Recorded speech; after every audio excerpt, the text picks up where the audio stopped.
What's up, everyone? Happy Tuesday. Probably not. Well, I know it's not. But at this point, I know that it's not Tuesday for you.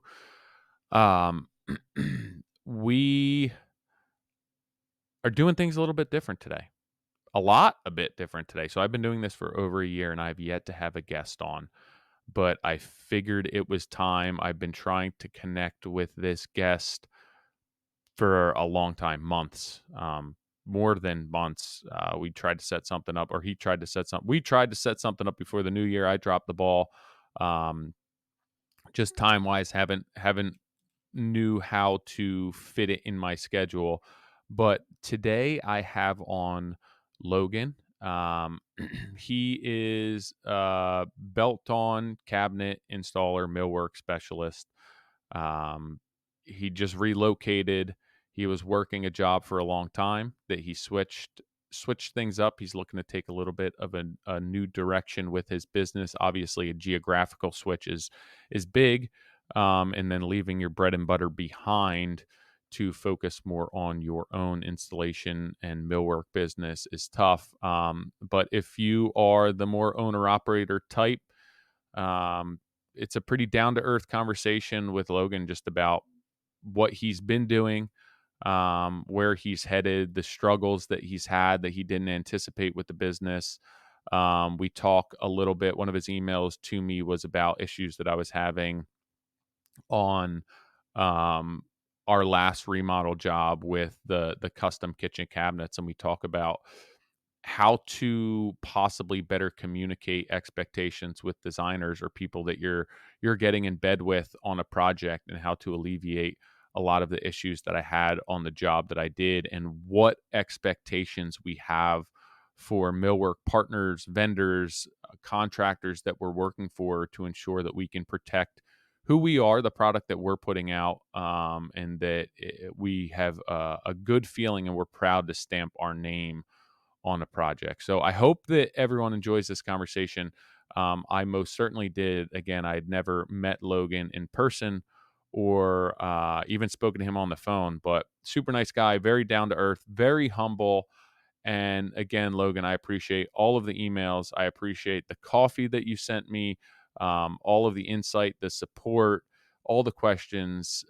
Keep them coming. Everyone be more like Logan. All right, guys, thanks. I hope you enjoy this one. Let me know what you think. If you want more of this content or more conversations structured like this, let me know. Shoot me an email, tyler@trghomeconcepts.com. All right, I'll catch you next week. Thank you.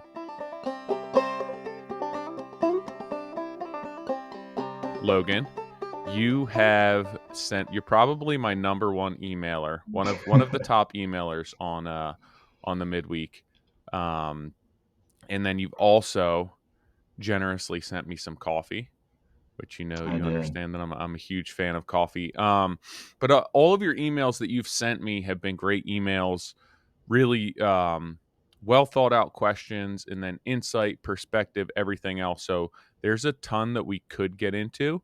But first, what I want to do is just I know you've emailed me over the course of however long you were installing Rolex cabinets, and then you were going to Mhm. leave that behind and go off and do your own thing. So at least give me a little background on what you're up to these days.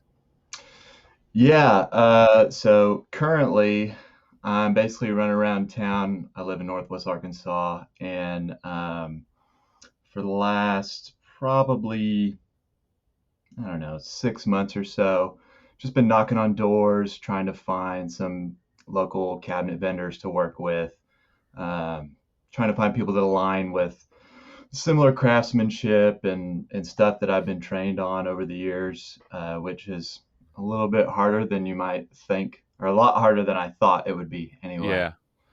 So Uh, you're what, 31, 32? I know you would email me you were 31 at one point. I don't yeah, know if the 32, I think. I always 30 lose track. 32. Yeah.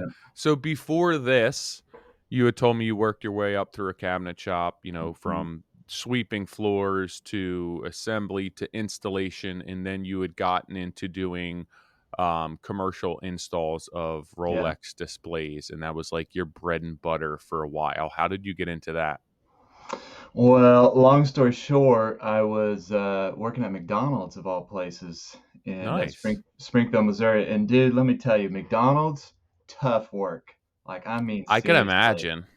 it was a grind for real. But I got a phone call from brother-in-law's brother-in-law owned an architecture firm in Kansas City, and they were just starting this new thing called Euro style cabinets, and that was probably 18 years ago now when they first started it. He said, "Hey, we need somebody to push a broom and run some errands, and it pays $12 an hour." And I'm like, $12 an hour? All right. Yeah. So I was actually in college at the time for film, and I was like, "Oh, I'll just find some classes up there." Didn't end up working out, but got there. Literally was just did anything. When I got there, there was only four guys there. All of them had like 30 plus years experience and were just, some of them used to like work on yachts and like just the most high end stuff in the city. It was Yeah. insane. Real privilege to work for them. And then just kind of worked my way up from there. I think I was there for about 6 months. I was 20 years old when we did our first job, our first Rolex job, and that was on Rodeo Drive in LA. Nice. And dude, I drove from Kansas City to LA with all the tools in the van and everything. And it was like the most, you take I 70 across the US that way, and it's Yep. just so gorgeous. Anyway, did that for a while, was working under a guy for a couple of years. And he was just like this really like knew exactly what he wanted, was extremely skilled, German heritage. Like this guy knew his stuff, extremely talented installer. And he kind of ran me through the ringer for a couple of years. They eventually parted ways with him, and I stepped into the lead install role by the time I was about 24, and then did like 100 Rolexes across the United States. Did that for probably 5 years, all said, done, and told. Um, And why did you want to get out of that part of the industry? well, the at that time I'd actually hit a burnout. So we were working 16-hour days pretty regularly on the Yeah. road. And it I mean, was, just to get the job done. yeah, it was just to get the job done. It was just what we had known. And at that time, they were only 1 week installs. Now they're these huge boutiques that are like a month. Yeah. Um, so I was just really burnt out and just couldn't hang anymore. Not to mention I had some other personal shit going on. Yeah. But It's funny though, because a lot of times, like when you're that young in the industry and you get exposed to something and it's so cool and you have all of this opportunity, it's like, yeah, this is what I'm going to do. Right. Like, this is so oh sick. I'm yeah, getting to travel all over the country. I'm probably in really nice cities, working in really nice areas of the cities. And then once it becomes like routine and more mundane, mhm. and the like rose falls off the bloom and you see it for what it's worth, it's like, damn, this is a lot of work, a lot of hours, a lot of traveling. I understand how to do it at this point. It's not as much fun, and you're like, I need to find something else. Yeah, it loses its shine, man. And then you start running into a lot of the same people, a lot of the same neighborhoods, and it's just like there's this part of me is was also like we all enjoyed having Rolex as a client because they demand so much and push the craftsman and they appreciate the work. Yeah. But at some point you just want to make stuff for your friends that can afford it. You know what I mean? It's like Yep. I'd like to service some other people as well. And that is definitely a part of that whole factor too. I actually, there's when I left there, I thought I was going to go be a pilot for a couple of years. So I took, Really. yeah, I spent probably about 2 years chasing that dream. Due to some medical issues, couldn't make it work, but I think I only had like 6 months off the tools. I worked at a cabinet shop down in Oklahoma and did all kinds of side work and stuff like that. But that's how I ended up coming back around to the Rolex stuff shortly for a while for the last couple of years. And then over the last year or so, me and my fiance started getting.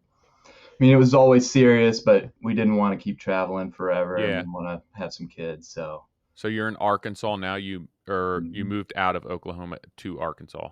That's right. Yeah. Nice. So what's the game plan for business right now? I know you said you're knocking down doors, trying to shake down some work, but like what ideally just cabinet installs? Yeah, that's my go-to right now. I mean, it's what I know how to do. It at this point comes pretty easily, so it's a and I really really enjoy it. I like installing by myself. Yep.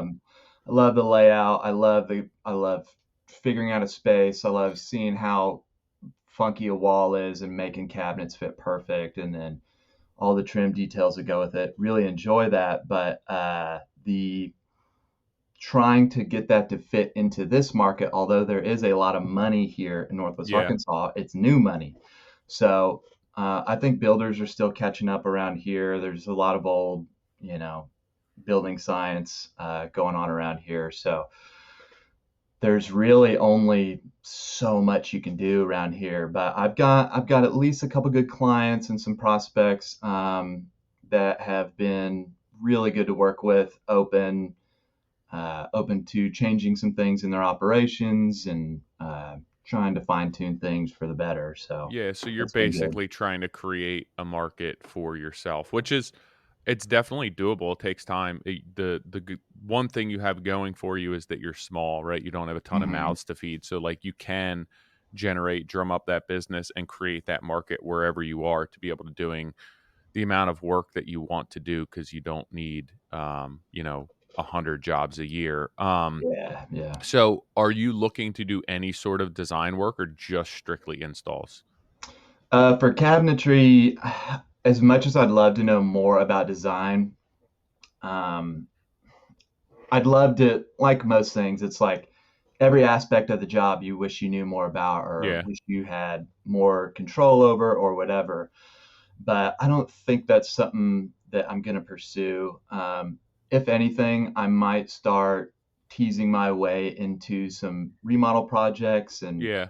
um, start getting my hands on at least doing some more management, which I had a lot of experience with in the Rolex stuff because when you show up there, although you are the mill worker, you got to work with electricians and Yeah. drywallers and everybody else, and so all about that. I'm really all about that team sort of dynamic. And so in residential, what I bump into a lot is, no, just leave it for them. That's their job and whatever. And it's like I'm so not used to that, man. Yeah. Like, why are we not like trying to get this big beautiful thing? All it's like everybody just has blinders on, Yep. and we just. I, I'm trying to like put myself out there in that way that it's like, listen, when even in residential cabinetry, it's like I am trying to make room for myself in there to say, hey, if I bump into an electrician here and we can do this better, like I'm going to take the time to work with him or do something for him. And it's going to look twice as good as it would have otherwise, or whatever the trade might be, Yeah. guy, whatever. That's what I've found. So like I know you said that you're looking to bridge possibly into remodeling some and the one of the most difficult things that I would feel would be for I don't know what I just said. One of the most difficult aspects of what you're trying to do is to stay busy Hmm. um, doing strictly millwork and wanting to control the quality and do a good job and push for what you want to do because at the end of the day, you have to work. Like it's going to be really hard for you to go direct to consumer with what you're Hmm. doing. Like Yeah. nobody's going to call you and be like, "Hey, we purchased cabinets, can you install them?" So it's going to either be as a sub or for kitchen cabinet vendors or designers, and obviously there's a lot of challenges there where you can't really push your will and what you want to do on Hmm. somebody else. So you're basically at the mercy of these vendors, these contractors, and what their budget is and what they want to do. Which it's tough to stay busy that way. It's tough to be happy that way. It's tough to execute at the level that you want when the bottom line is the most critical aspect of that. Um, And then obviously you're dealing with details and design that other people are coming up with, and then they're passing it over to you and expecting to you to do God's work and create magic when there's a lot of issues, which I know one of the emails that you had sent me was possibly hopping on and talking about just details with cabinets and like the big difference between custom and semi-custom, and the transitional details and everything else. A lot of this was based on the issues that I was running into it on a job. And truth be told, I'm literally still trying to sort out God, issues with that job with the designer, and yeah. that would be like a massive struggle. If you want to shed a little bit of light on that, like what, I guess the question would be, if you were looking for a vendor, a kitchen cabinet vendor to hook up with to install, or a contractor, what would you be looking for in that contractor or in that kitchen cabinet design to ensure that you're not going to screw yourself on an install or put yourself in a position where you're left to try and fix everyone else's mistakes? Yeah. Well, I think the one of the first things that I think about is just the relationship, just from a person to person basis. If I can build a good relationship with this person, then both of our lives are going to be way better. Work's going to be more enjoyable, and we're going to be able to have it be. We're both going to be open to taking new ideas on, because I may have a lot of great ideas of what's going to make things easier or look better or whatever, but they're running into a whole other mountain of problems that I may not realize. So the first thing for me is building a relationship. But as far as like technical details go, things like like one thing I see a lot, we talk about scribe. When I say Yep. scribe, some cabinet makers think, oh, that's the piece of trim that goes on after you put the cabinets in. Yeah. That is not Scribe to me. Scribe to me is integrated. Scribe is added onto your cabinet style, or it's or a side, a finished end, like things like that, where it's like, okay, Basically, it's the cabinets made with the scribe detail, or what you're using to transition from cabinet to the wall, is built into the cabinet, so it's not a separate piece of trim. yes, correct. So, and one's different between if you're doing frameless or face frame. You can get away with more moldings when you're doing face frame because there's technically more profiles on the doors, and you might have crown trim, and so it blends in okay. But as far as what other things that I'm looking for, it's like, okay, are you accounting for what the walls are doing? You show in your plans, you may show a particular dimension of how this is supposed to fit in there. Well, does that include the half inch out of plumb we've got on this wall Yeah. over here? Does that include the 3/8 dip in the floor? Does that include, like, I'm working on a job right now, and I showed up and there was no floor there, and I don't like installing where there's not floor. And I talked to the vendor and the builder and was like, I can't install it and you expect to fit your appliances in because you're going to raise Yeah. everything five Yep. eighths or whatever. So it's like trying trying to, what do they say? It's a job well planned is a job half done. Yeah. So if I'm what I will run into, I feel like often, is that a designer designs in the silo, and then of whatever, and pulling from whatever experience they have, and whether or not they have installers that are uh, willing to raise their opinions on it is dependent on their past relationships. It has Yeah. nothing to do with me. So it's like, by the time I get it, I just need to make sure and communicate that with them. Hey, I don't like this. This is not like, obviously, I'm never coming to somebody and saying, hey, I'm not going to do it this way. It's like, I'm always willing to work with you, but um, it's hard with especially a new client, because it's the job's already done. The job's Yeah. already designed. There's Yep. like, so I feel like you're in a tough spot, because it's like you may have a different vendor per job if you're not selecting them yourself. I think that you is a little bit different situation on your last job.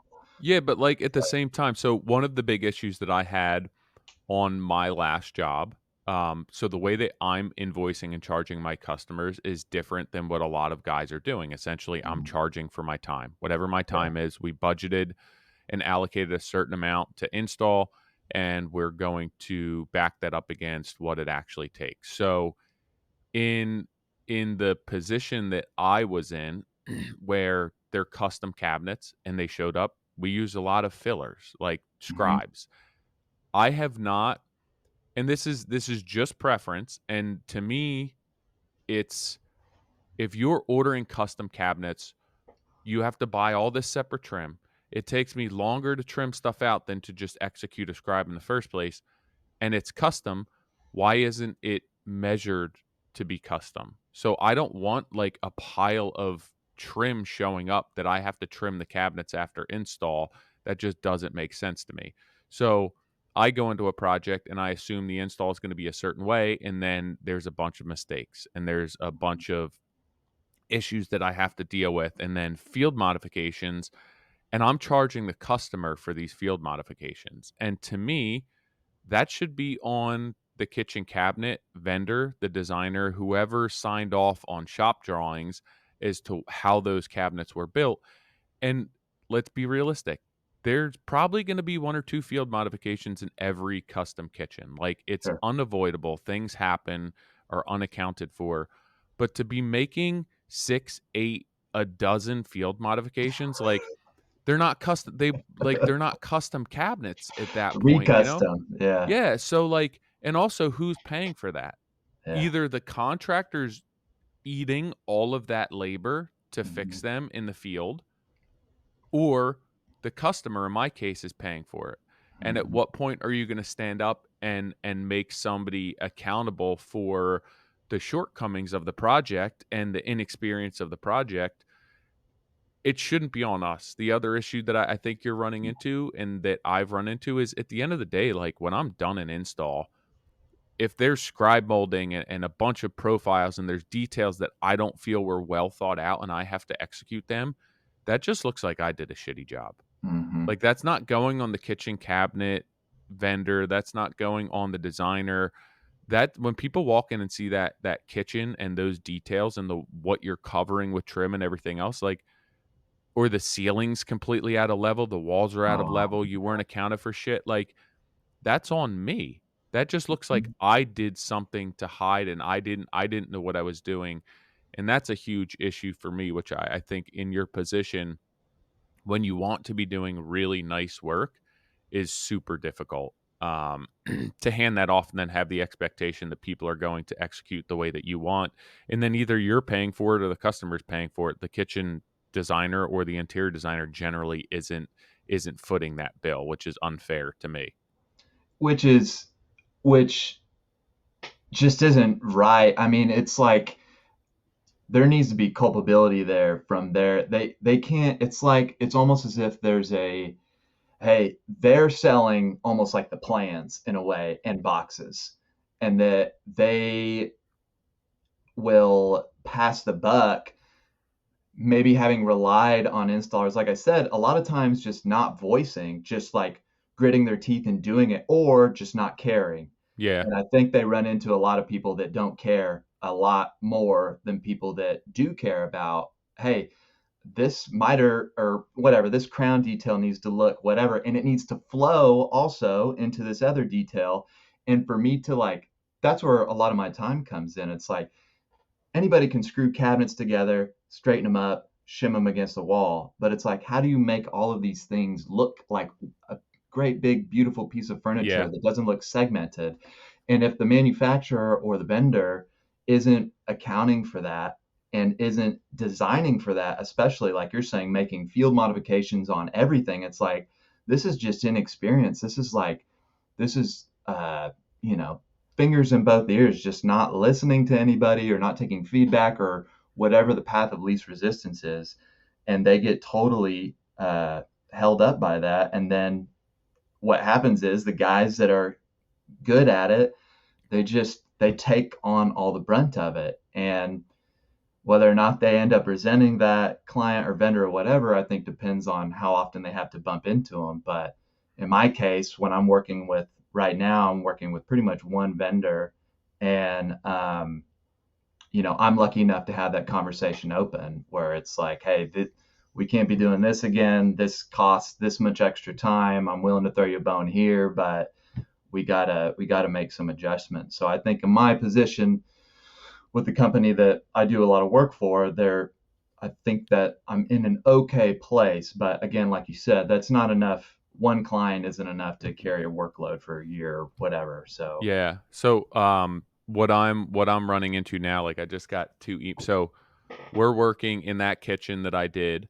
Um, there's like a hutch it's in the kitchen, but it's not necessarily used for kitchen. It's like there's some appliances in there. mhm, There's like a charging station in there. There's a little countertop area with the backsplash, and the upper cabinets sit on top of the countertop, and then they're a slab door, and it almost looks like it's a beadboard profile. So mm, it's got like slats, but it's initially they were all made with maple, and there's no frame on, there's no rail and style on them, so they're 20-inch doors by 36-inch high, some of them, and they were made out of solid maple that they just mhm, routed the profile in. So when everything arrived, the doors wouldn't shut in the summertime. yeah, yep. We get the job done, and the doors have 3/8 half-inch gap between them. Ah, And it's an the other thing that I'm running into is I didn't know that I didn't realize that people still built cabinets this way, but they're a framed overlay, which just doesn't make that much sense to me in like with a custom kitchen and what we're doing. Like you can't use zero clearance hinges unless you bore the cups in different for the hinges in different yeah, areas. So it's a framed overlay, and there's this big bank of wall cabinets that sit on the counter, and then they connect at the top, and there's a backsplash behind them, and they have a very specific it's supposed to look like one solid piece with this design, all of these slats across them. So as soon as you use an overlay, a framed overlay, and you're not using zero clearance hinges, you're just using standard hinges, the doors need it's a half-inch overlay on the frame. So if you have two yeah, cabinets next to each other and you have an inch and a half frame, right? You have this big gap between the doors that open towards each other. mhm, So now you have like the doors there's two doors that open one way, and then another door that opens the other way, and then two doors that open another way. So between all of these cabinets there's different size gaps, mhm, and it's just like first off, the doors were all made of maple. I was like, they should be MDF. They're not right. They're moving so much, like yeah. That's wild. 3/8 of an inch for each door. So then they make them again. They make them in maple again to try and sort out the gaps. They come in, I go and I install them. They don't match the bottom half of the doors because now however they made them and the doors moved or didn't move, the profile and the pattern on the door up top doesn't match the pattern on the bottom.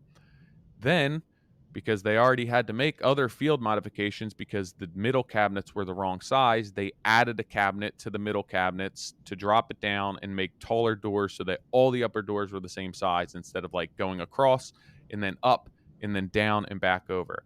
So now they bored the hinges in the wrong size because we had to field modify and put hinges in places that they weren't.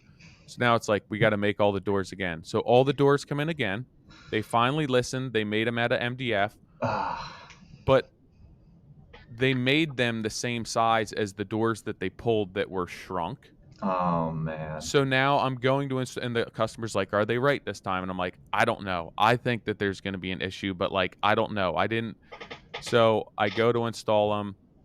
They're too small. There's a big gap between the door, and I'm like, realistically, with this overlay, and like, if I were to make these and the two cabinet doors shutting against each other had a 1/8 inch between them, like a frameless cabinet overlay door, and then you have a marginal overlay framed cabinet between those doors with zero clearance hinges, you need like a half inch of space for them to open. So now, like when you look at this door, you have the side and then an eighth inch gap and then a half inch and then an eighth inch and then another eighth inch. And I'm like, it just looks like shit.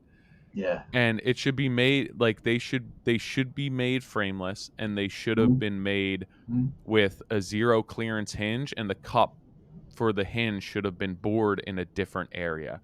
And now like the customers fine tuned to all of the issues and they're still not happy. So this is the fourth time that the doors will be made. They're still not right. Every time they come in, I have to go accept them from the cabinet maker. Then I have to try and install them, bore all the hardware in, and they're wrong, and the customer's not happy. And the designer basically at this point is like, they're having to pay me separately, Mhm. and they're like, you and the cabinet maker can figure this out. So it's like, okay, I know what I would do if I were making them, but I'm not the Mhm. cabinet maker. So I have the discussion with him. He makes the doors, they come back wrong again. They're not working. The customer's still not happy. And now the designer's like, hey, you know, nobody provided us shop drawings to sign off on. Tyler and the cabinet maker were supposed to sort this out. So we're basically out of it. If you want us to try and fix it, we can try and fix it. We think that we can tighten up some of those gaps, but pretty much you're screwed. So the customer at this point is emailing me, and she's like, "You're going to absolutely hate these women if you don't already, because wait until you see the email response." And like, Ugh. I'm on the same page as the customer. I've Yeah. dealt with the customer. I feel so badly for the customer. The customer's on my team with this. So like there's an email chain, I'm on the email chain, and then when the designer responds back basically like, "Oh, this is Tyler and the cabinet maker's fault," I'm not attached to that email, so the customer sends me that. And I'm basically like, there's just no accountability. Like Yeah. the only way for me to fix this at this point is for me to tear all the doors off and just handle getting them made and measuring myself, because Mhm. like they don't know how to do it. They don't know how Yes. to make it right. And this is the shit that just like drives me up a wall for the customer, for me, for the cabinet maker. Like these are custom cabinets. They're custom.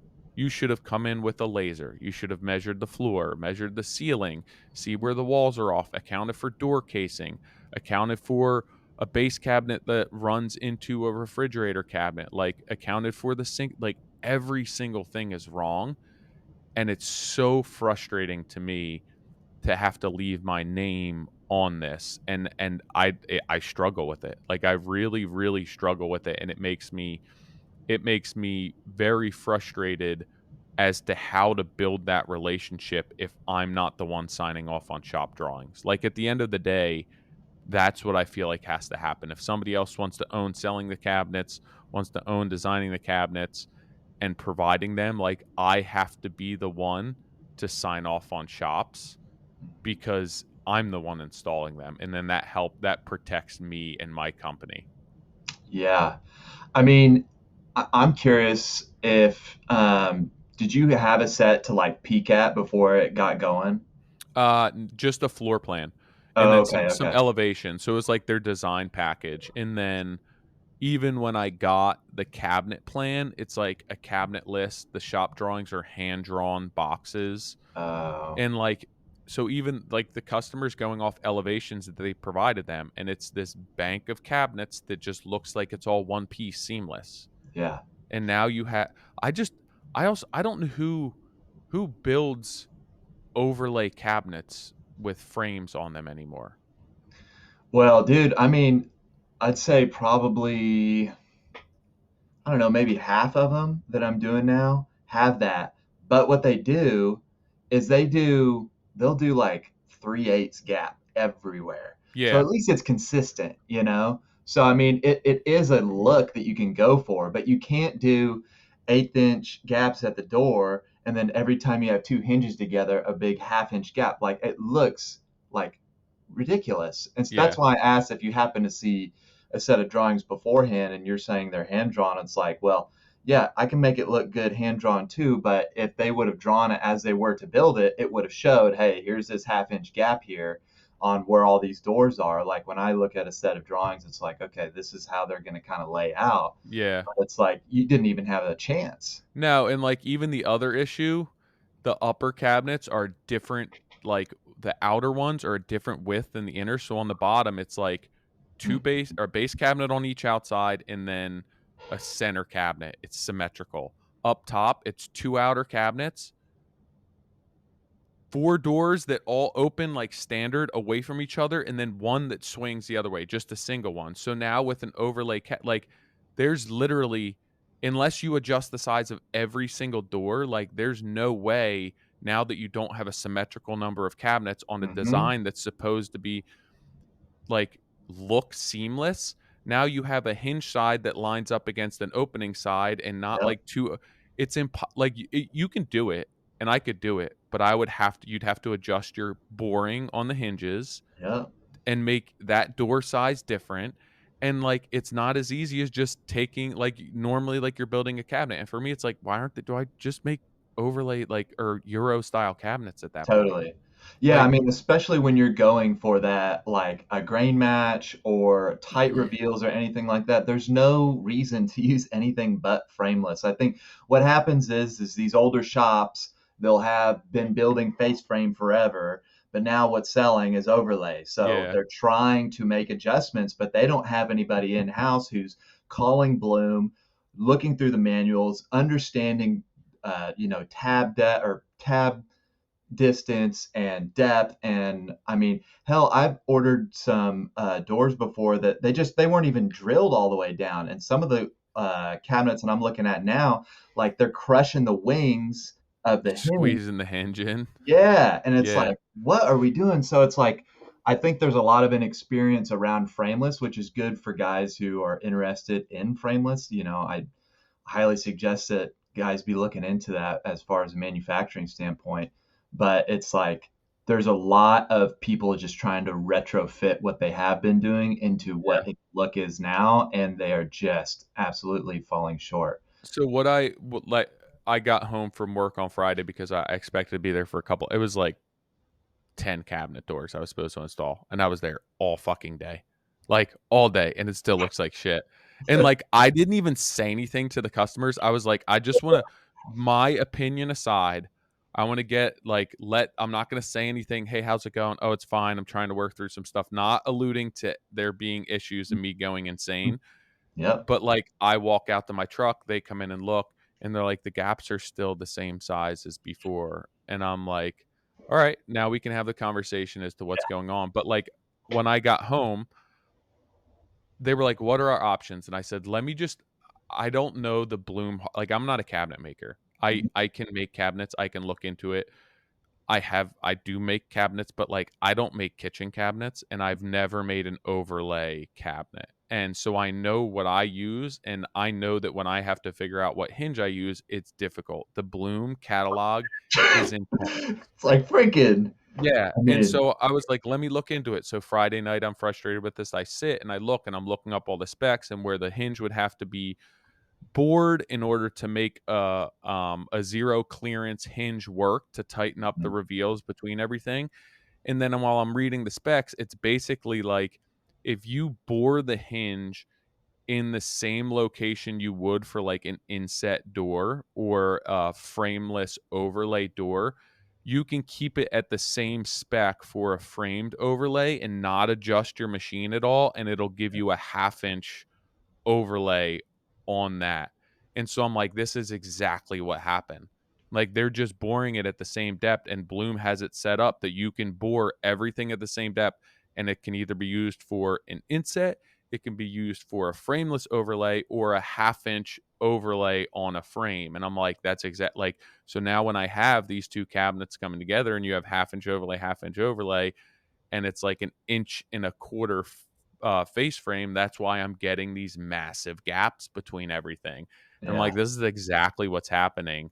And there's ways that you can go through and you can adjust and use different hinges, but like with all of the different ways of doors, like I can't communicate that to a cabinet maker, especially fourth time around, and expect that to happen. no Like way. at this point, it's like the only way it's going to get done right is if I actually go in there, I measure, I lay everything out. I take care of the hinges, everything else. And at that point, it's like, how much time and money are you gonna spend on this that the customer is It is. already it's insane. It's insane. And like it just comes down to communication and inexperience and it's frustrating to say the least. But I know our original conversation, or not our original, but one of them was just like the difference between custom cabinets and semi-custom, and there's not anything wrong with semi-custom. There's not anything No. wrong with Home Depot cabinets. But if you want to be doing a certain type of work and that's what gives you joy and that's what gives you fulfillment in life, these details are important to you, and aligning yourself with individual who also feels, or a vendor or a subcon or a contractor, that these details are important and critical is going to be a big aspect of your job moving forward. Mhm. Yeah. Yeah, I mean, there's kind of what I was talking about, alluding to earlier with working with the Rolex and doing all that high-end stuff, and then trying to find service other people as well, that weren't in that price bracket. Part of that comes with the territory of, yeah, there is nothing wrong with Home Depot. I mean, well, there's a lot of thing wrong with Home Depot cabinets, but Yeah. If but that's your butt, like if that's all you can afford, it would be silly of you to go house poor yeah. putting something else in. Like if that's your budget and that's the kitchen and that's what you were charged and the expectations were communicated that way, there's really nothing wrong with that. Mm-mm. No, and that person just may not value, furniture or cabinetry in the same way that somebody who's paying for something custom might. And so I think when people, by the time they're paying for custom cabinetry, they've rented houses and lived in houses and done all this stuff and seen what was there. And so they may not have any idea of how awesome it can be actually. And so I think a big part of it, I think you guys talk about this a lot and I talk about it, and it's just like, just the education. It's just, here's what you're used to, here's what we can actually do. And like, you whatever expectations you have, I'm really going to try and exceed them as best I can. But it's like, some people just don't value that though. And I think a big part of uh, like vetting clients and vetting vendors is making sure that you align. Yeah. The I guess the other thing to me when I look at stuff like this, and like it's all because of mistakes that I've made over the years. Hmm. But to implement and execute these details, it's not it's not like it's more work or it really like it costs more money if you're already paying for custom cabinets. Hmm. Like to have the foresight of what you need done to fit the space is it's just pre-planning. You're Yeah. already paying for custom cabinets. If you're Yeah. adding an extra inch here in the grand scheme of things, when customers are paying 60, $100,000 for kitchen cabinets, does that extra half inch that you're putting on this cabinet, like, is that a financial impact of the job? No. Right. Right. Like it's already being custom made. Yeah. Account for it, plan for it, measure for it, and then in my opinion, the install is much easier. Like on this kitchen, none of the island legs were made tall enough to scribe them to the floor. So Oh, they I were run into it right. all the time. The base cabinets are 34 and a half. There's trim and panels on the base cabinets. I can shim that cabinet up to height. I'm also matching four other areas of Yep. elevation in the kitchen that I'm trying to keep a consistent countertop height. So I Hmm. have the cabinets dropped in one area. I cut them off as much as I can to account for the dishwasher and the range, like everything as much as I can do. But the island cabinet, there's nothing I can do but either shim it up or cut the whole thing down and have it not match the elevation of the kitchen cabinets. And there's stools there. It's like an eat, you know, so I have to shim the cabinets up. And Hmm. now my island legs are 34 and a half inches tall and they're shimmed up. There's no way to hide it at the top. Like they're attached to the bottom of the countertop, or they sit on the bottom of the countertop, and there's a skirting that attached to them. It doesn't wrap around. So they're like, oh yeah, we usually just trim the bottoms of them with scribe molding. Not only do I Oh, think it looks shittier, but that takes me way longer. Those little, like, 3.5 inch, I need 4 of them for Mhm. every single leg, and it's all painted. Like, it takes so long to do that and then to tack them on and then to fill with a putty stick all the nail holes. I'm like, I could just scribe this, like, hollow boxed, post and be done with it Yeah. and not have, so, like, it actually costs less and takes less time to do that than to trim it. If it touches a wall or it touches the floor, it needs to have at least an extra inch. I mean, that Yes. should just be baseline for everything. Yeah. Because, dude, I mean, the islands that we're That's a really good way to put it, like, to explain to somebody who's designing cabinets, Mhm. like, end of runs if it touches a wall or a floor. Yeah. I mean, just and if we don't need it, we don't need it. I'll cut it. It's no big deal. Like I'd rather have it than like Yeah. not. It's like it's not saving me time. Bust out the track saw, cut off 2 foot, or cut off a inch, and we're done. We're back in business. So it's like the especially, dude, the islands that are going in nowadays, at least where the ones I'm putting in, they're 10, 12. So I did one the other day. It was like 16 feet long, 4 feet deep. It's Insane. like I've got to level this thing. There's no way I'm not like there. I'm not There's nothing's rolling on this thing when I'm done with it. Yeah. So it's like I've got to have every tool available to me to make this look good, and that starts with a designer, and that starts with accounting for, like, we talked about this in when I worked in the Rolex shop, or the architecture shop. We You had your shop guys and you had your install guys, and you'd have a little bit of crossover. I was lucky enough to do both, Yeah. but this is one of those things where the value of bringing somebody on site, I haven't figured out exactly what part of the process it is, because you don't want to bring them in too soon, you don't want to bring them in too late.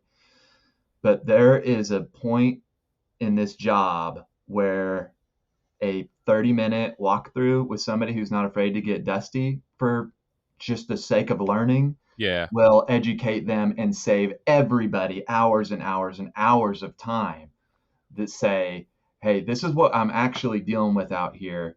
I'm not the kind of person where I'm going to like pull up my phone and text you every time I run into an issue. Like, Yeah. unless it's a design thing that I think was either missed on the plans or something that wasn't thought out, then yes, I'll reach out. But otherwise, I'm trying to, you know, I want to be autonomous for them because they're paying for me to basically handle it. Yeah.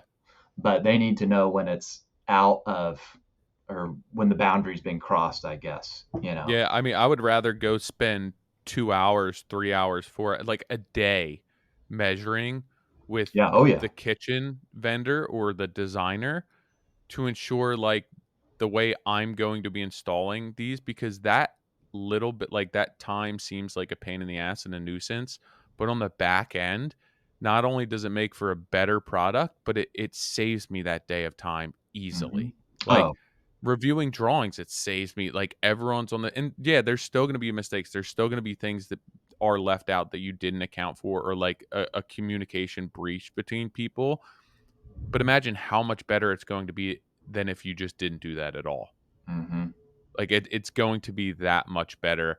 Um, and that's something that it's a struggle to try and um, get people to sign up for that. And I don't know if it's um, like you said, that they want the autonomy to be able to, hey, this is our job, this is what we do, or if it's, hey, like, we don't have enough confidence in our process to bring somebody in, or hey, we know this well enough that we don't need somebody. Everyone's different, everyone does things differently, and I think Yeah. being able to work with somebody or figure out, hey, my standard might be different than your standard, how can we come to an agreement where, like, I have to bid this job and it's going to be a certain way and I want to bid it accordingly. You have to know all of those details. You have to understand how the kitchen or the cabinetry was measured, and what you have to do to make that right. And that's the only way for me to be able to execute this stuff the way that I want to. Obviously, a lot of huge learning lessons on this one, a lot of frustrations that I'm still dealing with. But I would, I've spoken to a few guys who install, and that have gotten out of the installation game and gone into designing and selling and installing on them as well, because you get to control the process. Oh yeah. And it winds up being, okay, now I can do half the amount of jobs. They're more profitable because they're going quicker. I'm making money on selling the cabinetry as well. And it's just much more, it's a more enjoyable process for them, because they're not dealing with the hiccups and the headaches and just putting out a product that they are not proud of Yeah. at the end of the day. So your business, what you're doing now, what what has been, um the biggest challenge for you, as far as like, I just didn't think that this was going to be as difficult as it is?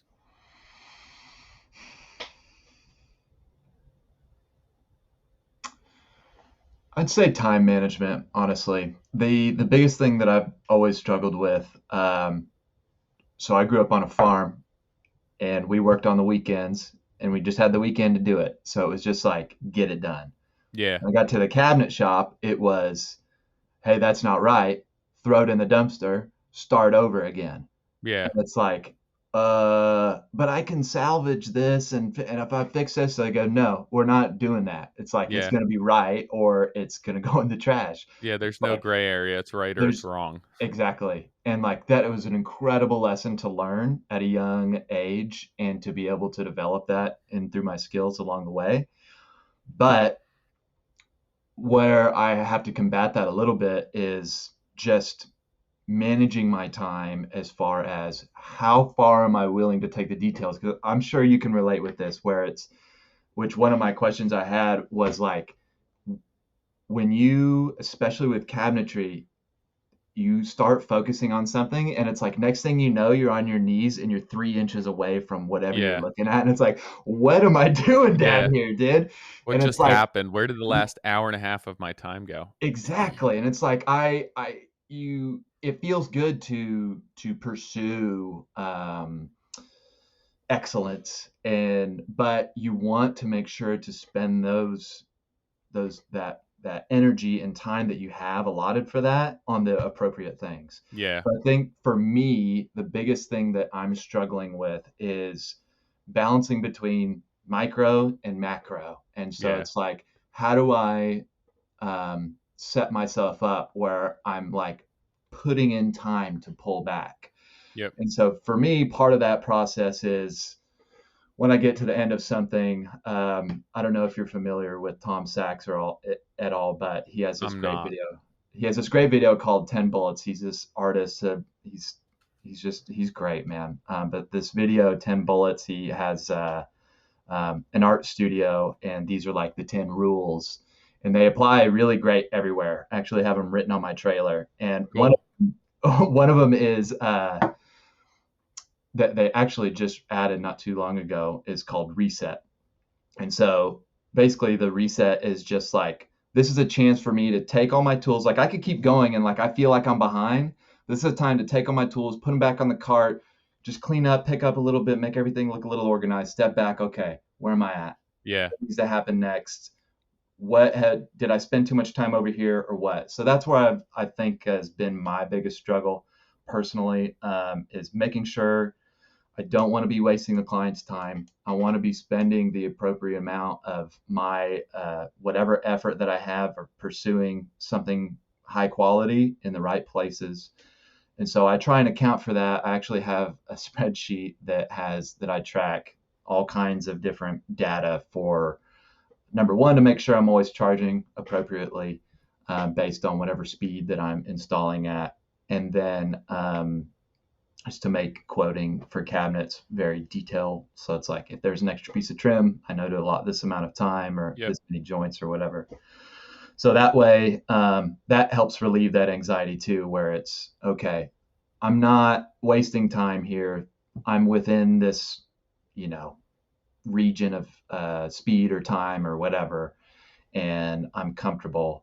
So let's make sure and that I just continue. It's simple as just writing down, oh, I did this many lowers and this many uppers, and I just write down whatever time it was, and I just track it like that throughout the day, and then just Yeah. put it in Excel, and that has helped me a lot. Yeah, I can absolutely relate to that. I mean, business life, my wife always says all the time she just doesn't understand why I can't walk away from things when Hmm. something's going wrong, especially.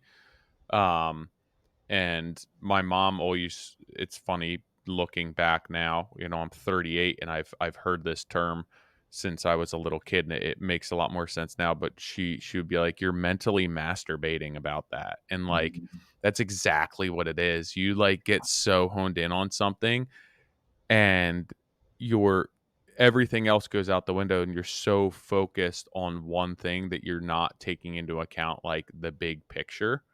And you do need that reset to step back and clear your vision and start over. And then a lot of times whatever you were fussing about, it's like, oh yeah, that's like, I don't need to touch that anymore, that's already fine. Or you're like, you back out far enough where you're like, why the fuck am I doing that this way? Like all I have to do is this. Yeah. And you realize that you just wasted 2 hours going from here to here to here when you could have just done this and been done with it in the first place. But Oh, like in 15 that minutes. yeah, Yeah. like the progression of your mind taking of like problem solving isn't necessarily as direct as it could be if you just step back and said, Hmm. okay, like at the end of the day, I'm ripping this out either way. So why don't I just rip it out in the first place rather than spend Exactly. 3 hours screwing with it and Mickey Mousing it just to rip it out after that? Hmm.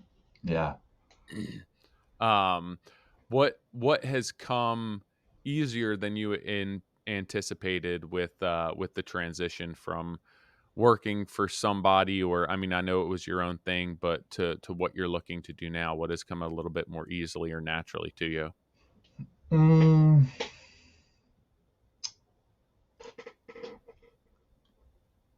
I'd Nothing. say, yeah, I mean, dude, it's all such a grind. I feel like I don't, almost nothing comes easy. It feels like Yeah. it's like, which I'm totally Do you fine think with. that that's like experience, personality, just the newness of all of it?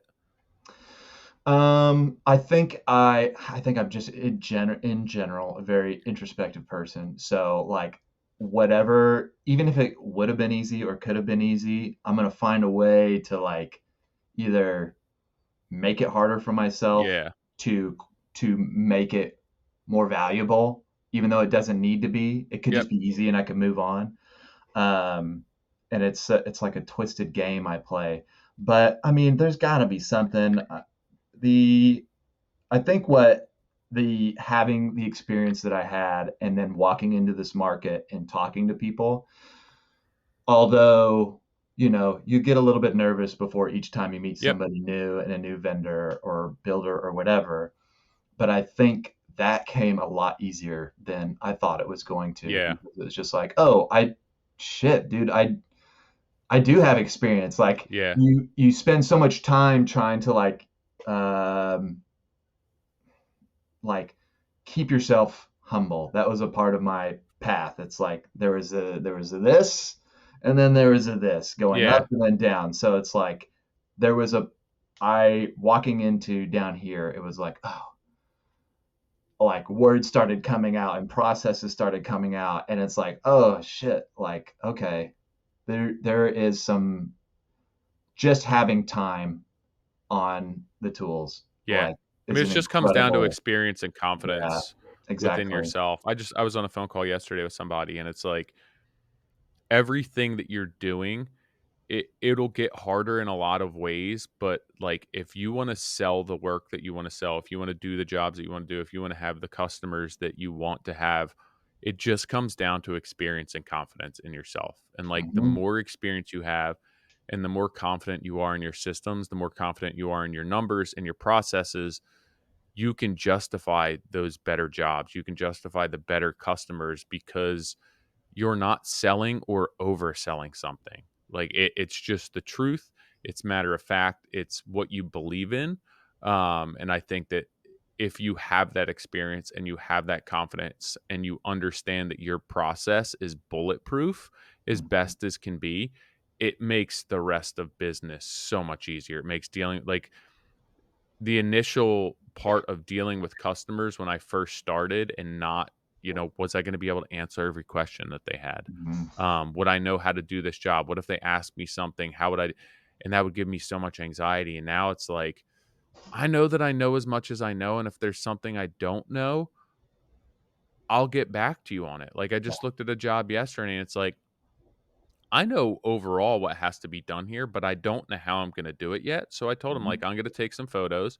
And rather than shoot from the hip right now, let me like digest what's going on, and then I'll come back to you with some options that make the most amount of sense to me. And like I can go into that job and that interaction with that customer and just be confident that I know what I'm doing, and if I don't know what I'm doing, I can figure this out.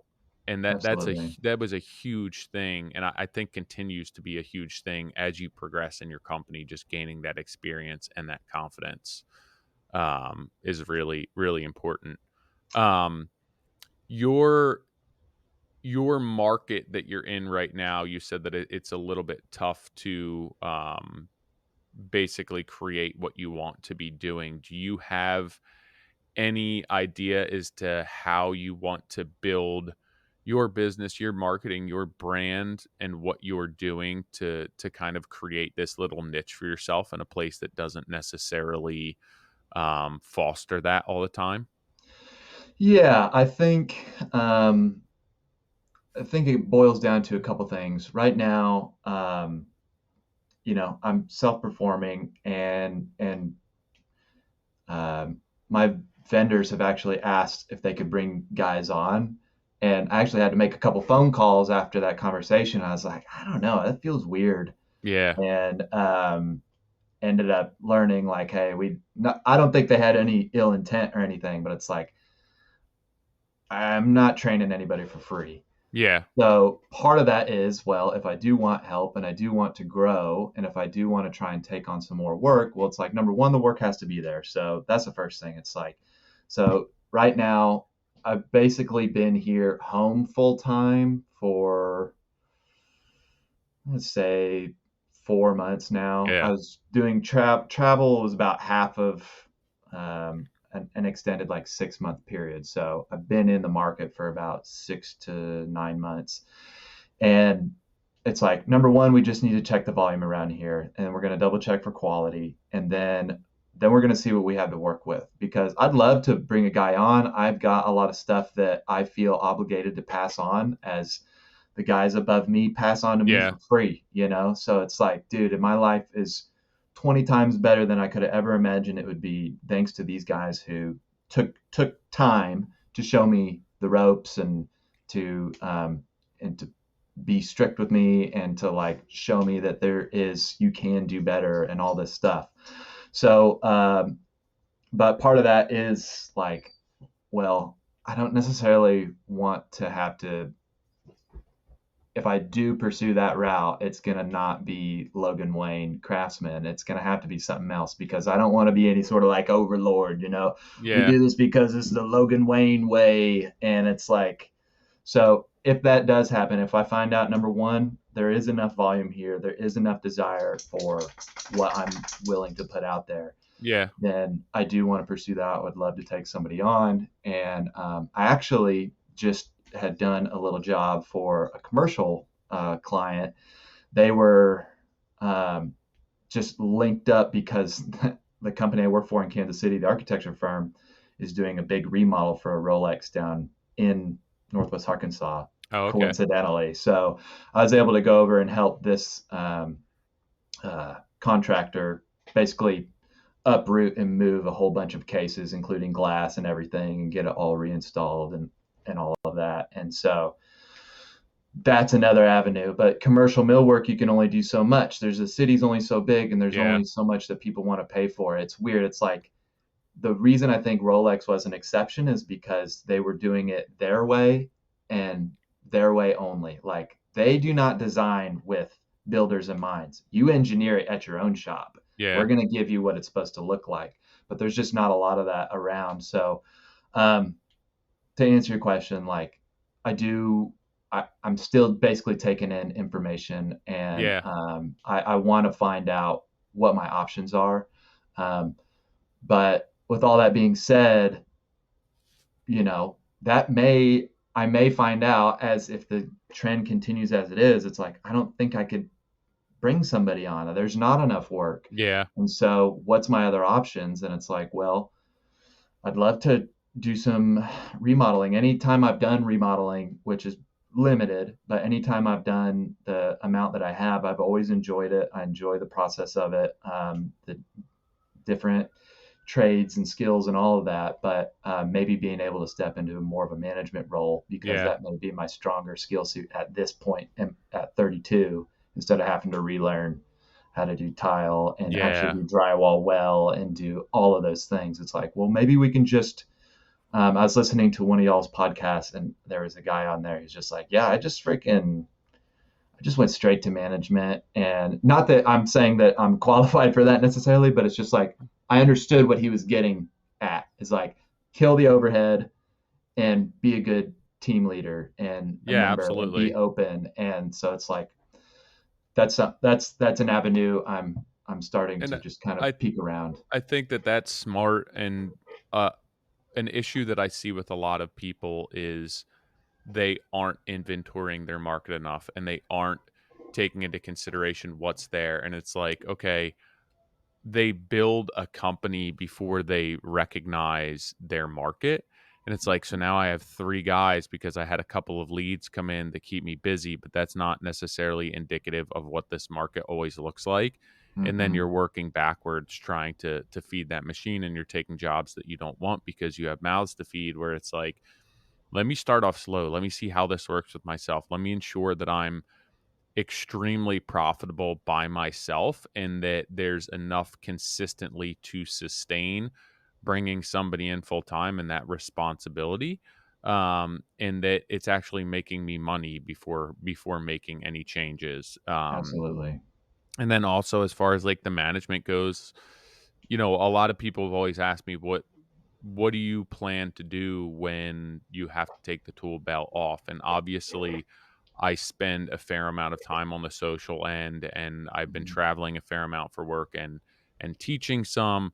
But at the other end of the spectrum, it's like I do still enjoy tool belt on work, but I think that the natural progression would be to handling larger jobs, one or two larger jobs per year, and then managing most of that. If I had one person on staff, or if I had somebody part time, if I can't be there because I'm traveling, and then managing subs and still selling the same type of product where I can get paid for my management, where it's people want these detail oriented renovations, and they're willing to support the fee that comes along with my management to get them where they want.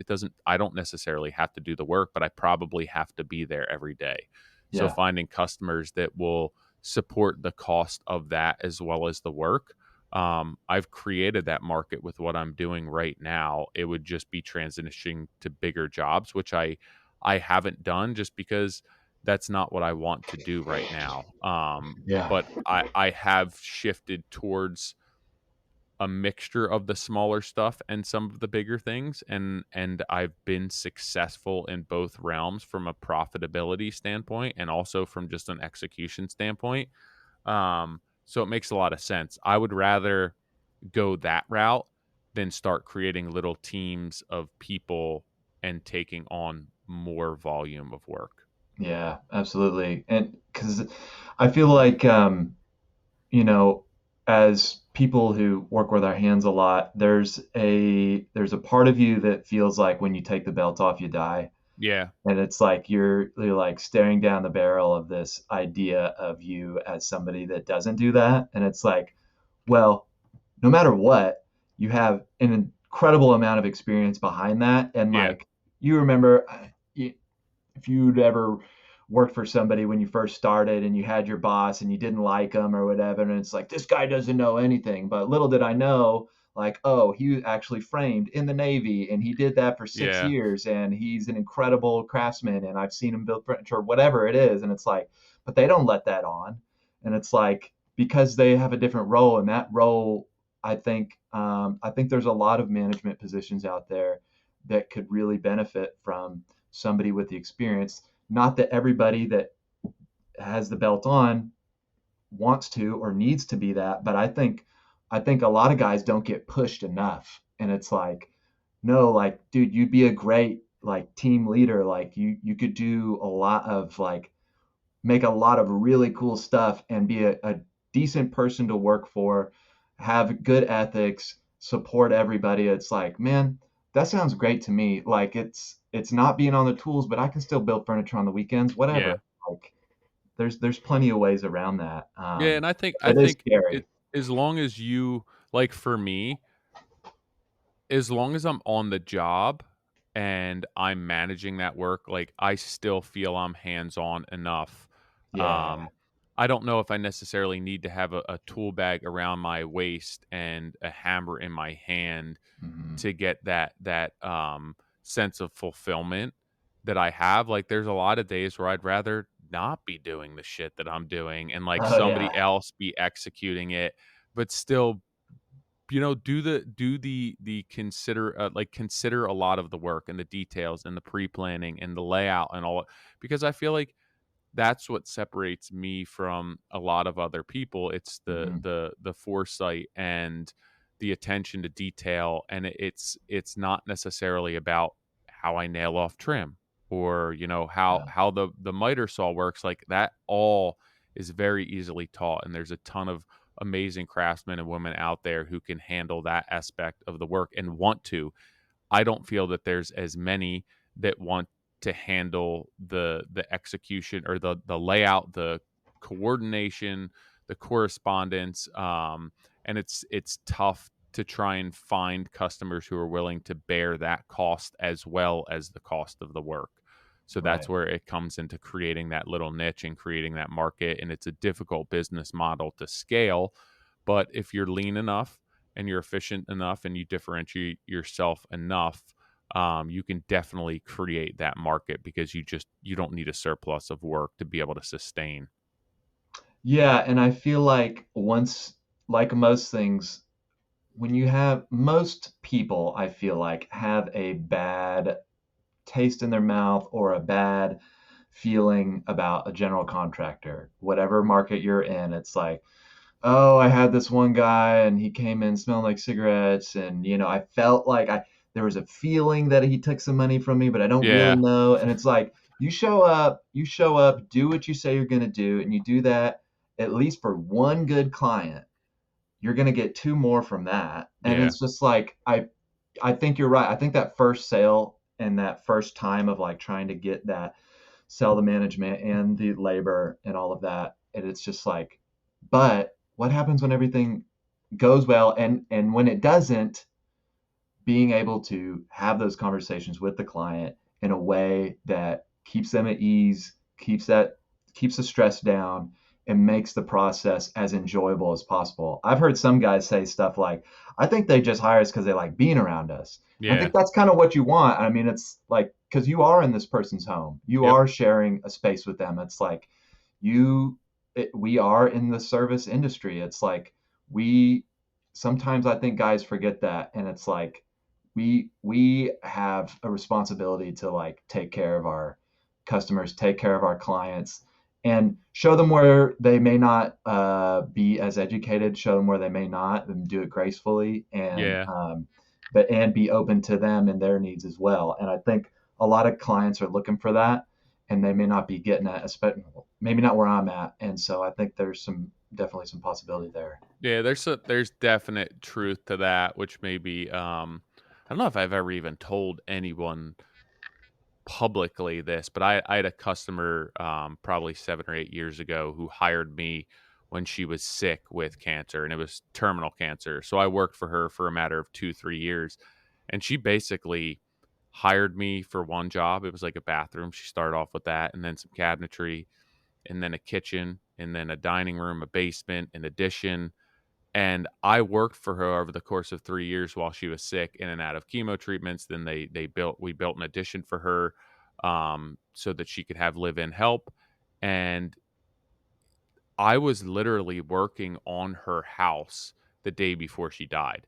And, like, she clearly like, I was helping nurses carry her to and from the bed, and, like, she clearly communicated, like, "I'm going to die soon." Yeah. And I was like, I was talking to her son, I was like, "Does should we, like, not be here working?" Like, it was a Friday Mm. and she died on a Saturday, and we were at her house working, and he's like, "My mom wants you here."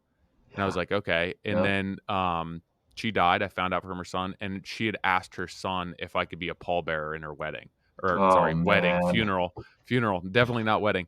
And Yeah. it's like, it's those, like, it's establishing that trust and those relationships, and that, to me, is the business model that I want. Like, not that I wanna be in that position, but to have somebody who Yeah. enjoys what we're doing from a work perspective, but also our company enough that we spent the last couple years of her life with her and got her home from the hospital and moved her into this house and everything else, and then after she was gone, she wanted me to be a pallbearer in her funeral. Is like, that to me, like, what else can I do? There's nothing else like that Yeah. there.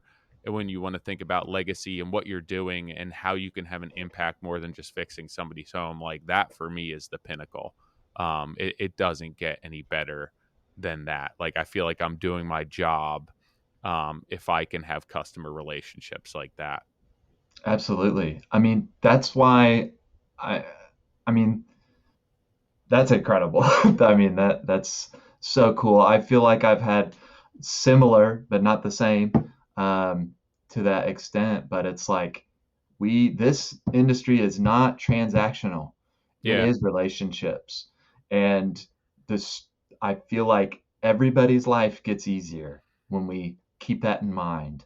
And the young guys might catch a hard time from the old guys, but it's because they're trying to whatever it is, build resilience and show them that they can and show them that they can be better. But once those times get through and then you're working with clients and having those conversations and being candid with people, that you want to have some boundaries where you need to, because you don't want to be sharing all of your personal life with your clients Yeah. necessarily. That's not certainly not what I'm saying. But to be able to have an amicable relationship with people and allow them to feel comfort Yep. in a very uncomfortable process is, I think, a skill that is worth continuing to Yeah, develop for and sure. the other aspect of that is, like, if you are hired in the first place for the transactional nature of the business, right? Like, I think a lot of times we bring emotion into our business, and then that gets us away from the business minded or transactional relationship of our business. But it's like, if you go into a relationship with a customer and here are the guidelines, here's what we're charging for, here's our rate, and they're a great customer, like, you can still make your rate and Hmm. nothing changed. You're not taking You've established the trust. You're fair.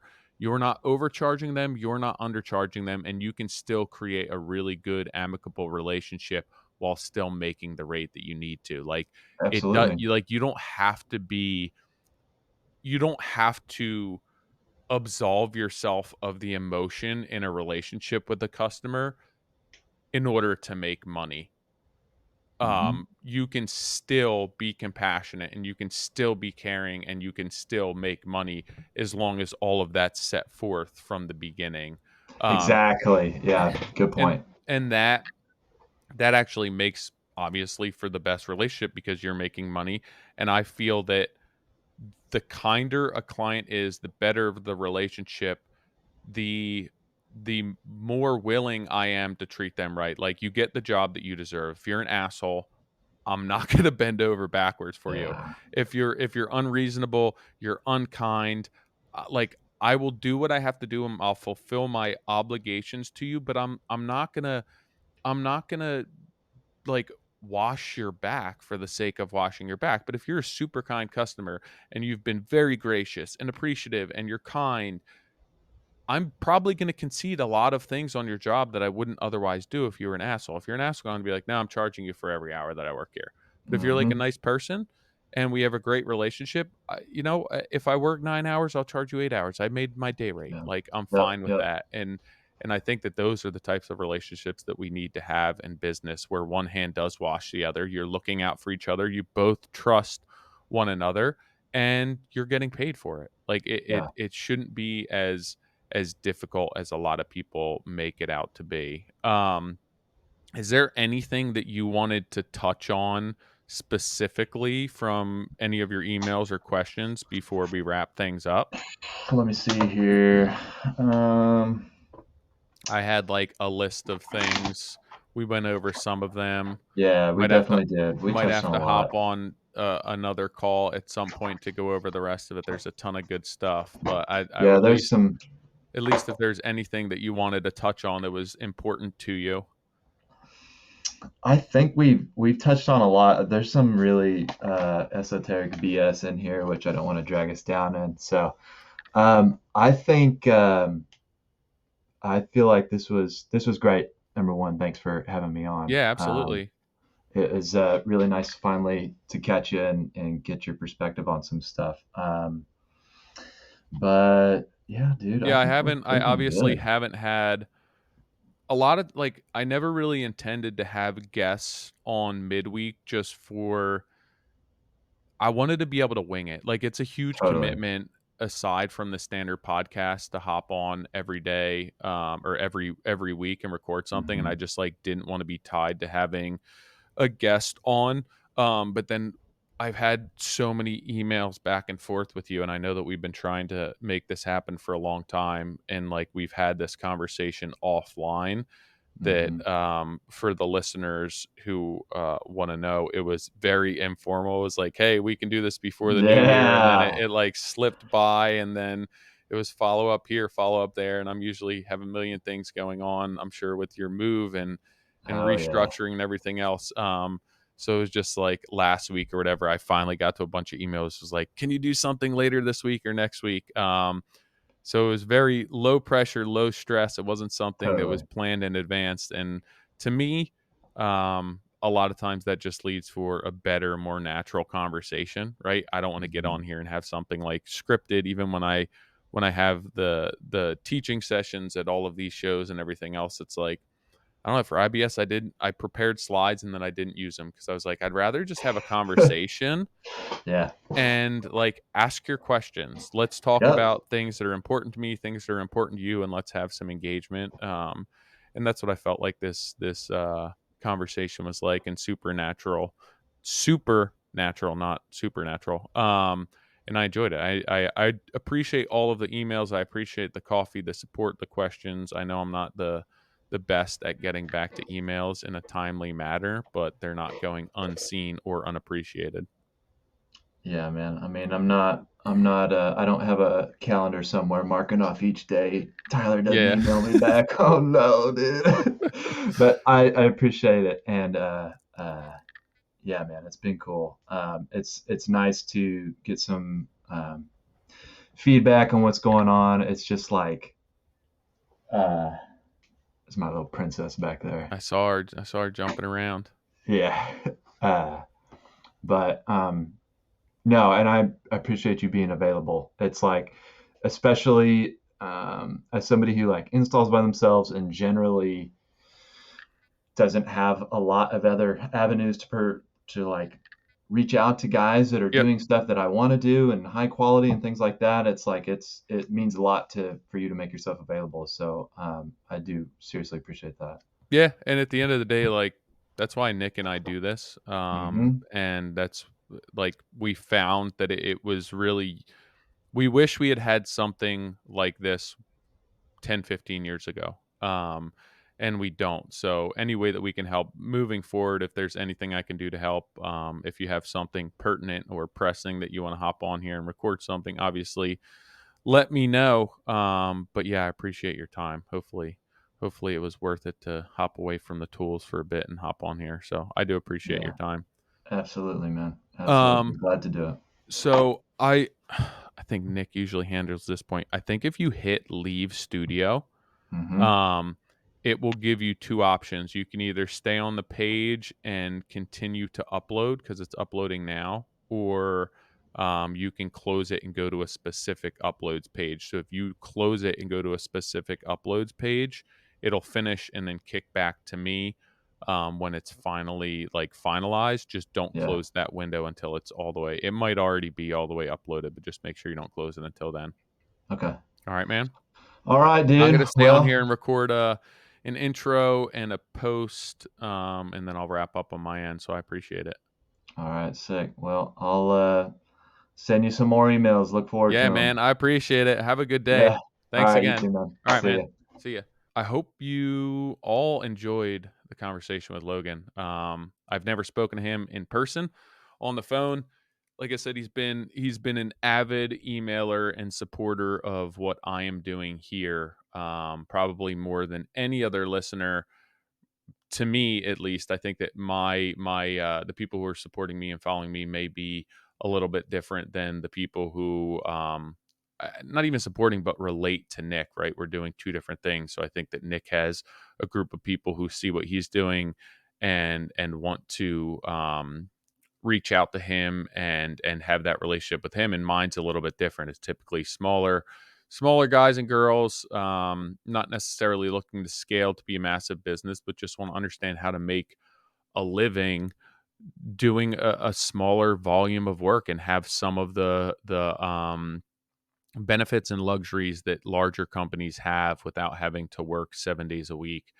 So Logan has always had really good insight, really good questions, really good feedback for many of my podcasts. So I do appreciate that. I appreciate all the phone calls. I think I've reached or I put a post up last week that I was bumping a job around. I had some time for some consulting calls. So I think I did 5 consulting calls the end of last week. Um, and then one yesterday. So I appreciate everyone. I don't obviously have an opportunity to hop on and have a conversation with everyone regarding their questions and what they want to do with their business. I can't get to every email in a timely manner. But if that's something that you'd like to do and have an hour where we can hop on and discuss business, life, my systems, what my business model looks like, how I am marketing myself and getting the customers that I get to be able to sustain and support a business, doing a little bit less work and not killing myself 7 days a week for 12 hours a day. You can shoot me an email, Tyler at trghomeconcepts.com, and we can get something scheduled to hop on a call. I can tell you what the rate is and how we set that up and what my availability is. I don't book them super far out in advance, so it's a first come first serve basis. I'm usually a week or two out with them just because I don't want to put that much pressure on myself. Selfishly, I like to, hey, I have some time, let's get something set up. If I can help you, shoot me an email, rather than have a few weeks, a month and a half worth of calls lined up, just looming over me. So it works out a little bit better for me that way. I apologize if that doesn't work for you. You can also schedule something a little bit further out, if that's a concern for you. I obviously will help you out in that respect. But generally, I'm looking to book a week or two out for them. So it's Tyler at trghomeconcepts.com. Hope you guys enjoyed this podcast. I obviously have not had a guest on. I wanted to keep it pretty low key, pretty informal. I had not met Logan. Um, Great guy. Again, I appreciate all of his insight, all of his questions, all of his support, and I really just enjoyed having a pretty low key, informal conversation with him that would be similar to having a conversation with somebody over a cup of coffee. But we recorded it and then put it out on the internet. So I'll catch you guys next week. Let me know if you like this. If you want to see more of this format, definitely let me know. Reach out, shoot me an email. If you have somebody who you want me to talk to, uh, I would I would probably steer more towards the owner operator, smaller contractor, belt-on type contractor than the bigger business end of things, because that's what I relate to. That's the world that I live in and makes the most sense to me. All right. Thanks again. I'll catch you next week.